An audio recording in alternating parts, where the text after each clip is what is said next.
La tonalité du communiqué de presse d'Éric Coquerel ne laissait guère de place au doute quant à son agacement.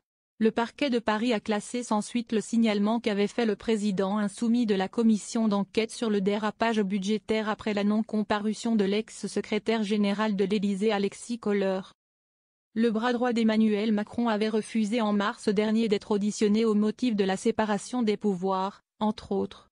Il avait d'ailleurs dans la foulée refusé une invitation similaire, cette fois émanant du Sénat et concernant le scandale des eaux en bouteilles Nestlé. Lundi, Éric Coquerel s'est fendu d'un communiqué disant prendre acte de ce classement qui lui a été annoncé le 6 mai et qu'il regrette que le parquet n'ait pas pris en considération le fait qu'aucune décision ayant autorité de la chose jugée n'a tranché à ce jour la question de l'application de la loi dans un tel cas de figure.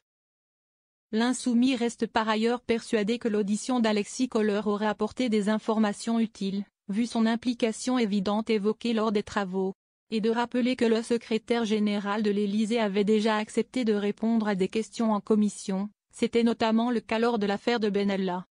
Sollicité sur ce communiqué, le parquet de Paris a confirmé qu'il avait notifié le 6 mai le classement sans suite de ce signalement, au visa de la séparation des pouvoirs.